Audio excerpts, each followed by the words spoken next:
NBC4 News at 11 starts with breaking news.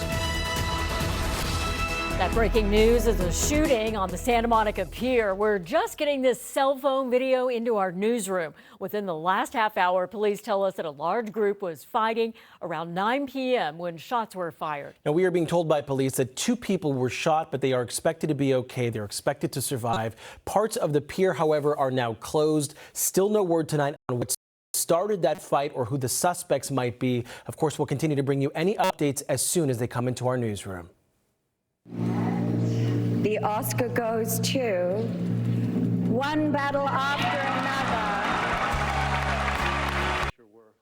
Also here at 11, it's Hollywood's biggest night, and it sees a showdown. One battle after another taking home Best Picture, sinners claiming other top awards, and some historic moments. And we even saw a rare Oscars tie. So thank you for joining us. I'm Kathy Barrett. I'm Jonathan Gonzalez. Conan O'Brien was back as host tonight at the Dolby Theater down the street in Hollywood. The first award went to Best Supporting Actress Amy Madigan for her role in Weapons. Meanwhile, K-pop Demon Hunters took home Best Song and Animated Feature Film.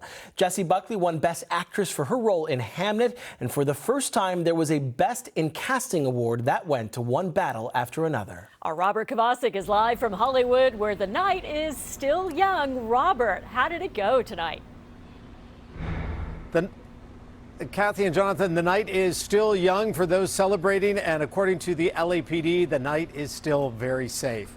But as for the Oscars themselves, everyone, they have certainly come a long way. Just ask Amy Madigan, who is celebrating her win for Best Supporting Actress tonight, 40 years after she received her first nomination in this category. The Academy Awards is approaching its century mark, and there was plenty of history made tonight. So as Hollywood looks ahead, it is not forgetting those who put it on the map and left an indelible mark on the movie industry. Last year, when I hosted, Los Angeles was on fire. But this year, everything's going great. The 98th Oscars and its host, Conan O'Brien, acknowledged the present. Yes, tonight is an international event. If I can be serious for just a moment, everyone watching right now around the world is all too aware that these are very chaotic, frightening times. And the future, including a 2029 telecast move to YouTube. Some people are worried this will change how the Oscars are viewed, but I've been assured that there will no be. Tonight at the Kodak Theater, records were broken. And the Oscar goes to Autumn Durald Arkapaw, the first woman and the first black cinematographer to take home the cinematography Oscar.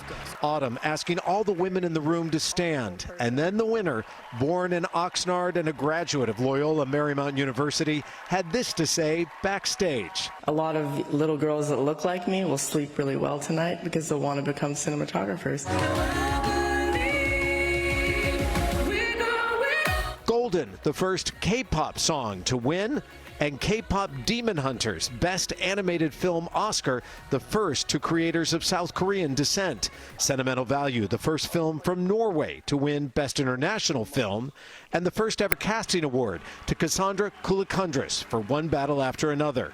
Jessie Buckley, the first Irish actress to win Best Actress, and Michael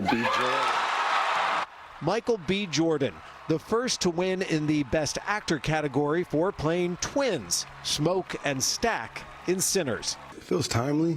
You know, I feel like I said before, I'm here because of the people that came before me. But even on what is called Hollywood's biggest night, the past loomed. The very recent past. A double homicide in Brentwood almost 3 months ago to the day. Rob Reiner and wife Michelle found dead the morning after attending Conan O'Brien's Christmas party. Their son, Nick, who attended the star-studded party with his parents, now charged with their fatal stabbings. Here to speak about a good friend and amazing talent is Mr. Billy Crystal. O'Brien introducing Billy Crystal, who began last year losing his home in the Palisades fire and ended the year losing his best friend.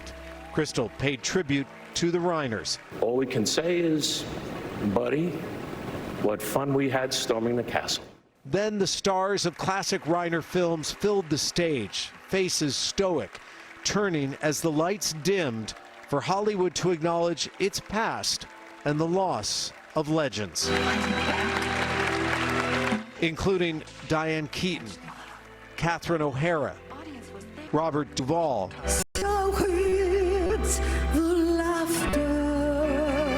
and Robert Redford. Barbara Streisand closing the In Memoriam segment with The Way We Were.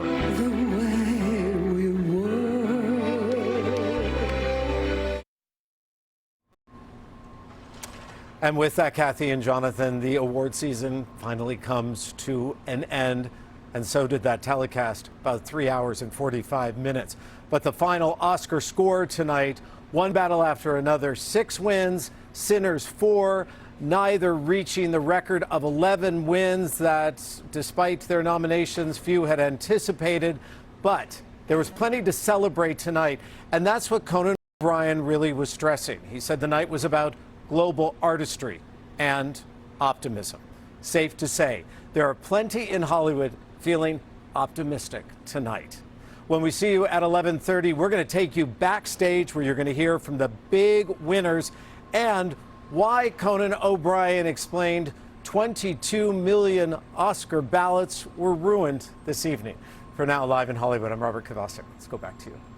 Mystery. All right. Well, we will look to see all the stars and your interviews coming back at 11:30. We'll see you soon. Thank you, Robert.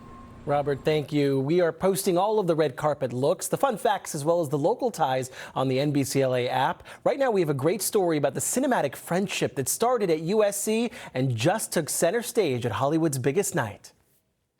Coog, as we all call him then, sat in the very front row, right in front of me. Like, he's very generous with his praise and gratitude to me, but he's an extraordinary talent. One of my favorite. Ludwig Göransson and Ryan Coogler go way back, and now they are both Academy Award winners. You can read more on their connection right now on NBCLA.com. Of course, our other top story tonight is the spike of heat in the week ahead. You're looking live from our home, Universal City. This is our live camera.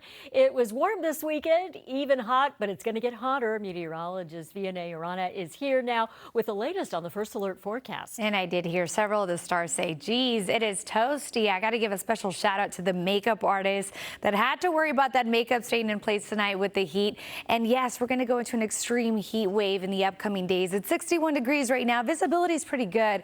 We have some patchy areas of fog trying to develop, mainly around Oxnard. Around the coastline, it's not too bad as this high pressure begins to dominate. So overall, the coolest part of our nights right now, still in the upper 60s. Take a look. We did manage to see 80s and some 90s, but even at this hour, we can still see the influence of that warmer air as this high pressure really begins to settle in over the entire state of California. So here's what I'm looking for ahead. Moderate to high heat risk. The reason for this is we'll go from heat warnings to heat advisories, and that's going to take us into a big stretch of potentially record-breaking highs. I'll be back with the full forecast in just a few minutes. All right, thank you. We move now to the latest on the Middle East. This weekend marks 2 weeks since the war began between the U.S., Israel, and Iran. Solidarity marches are still being held here in Southern California, where the largest population of Iranians resides outside of Iran. This is what it looked like in Tarzana today. Supporters of Iran holding a rally at Ventura and Tampa. You could see dozens of people waving flags and chanting. Meanwhile, President Trump wants U.S. allies to help reopen the Strait of Hormuz in the Middle East. He's listed the U.K., France, Japan, South Korea, even China as potential allies, but so far none of them have committed to sending forces. A top official warning higher energy prices could last weeks. Is the Strait of Hormuz safe for shipping right now, Mr. Secretary? No, it is not. That's one of the objectives at the end of this conflict is to reopen the Straits of Hormuz. That's going to be an increasing focus of our military going forward. President Trump also told NBC News that Iran wants to start ceasefire talks. However, Iran is denying that claim. Meanwhile, gas prices are up once again today. The average in LA County now stands at $5.60 a gallon, with all other counties close behind. On average, prices have now jumped almost $1 in just the past month. Tomorrow, jury deliberations continue in downtown LA in the landmark social media trial over kids' mental health. Meta and Google are accused of fueling a mental health crisis in children. The young woman at the center of the case says the social media giants use predatory tactics to hook kids on their apps. This decision could set a legal precedent for hundreds of similar pending lawsuits. We will bring you any verdict when it comes in, both on air and with a breaking news alert on the NBC LA app. Coming up, a homicide in Hermosa Beach. We're back with the upsetting questions coming.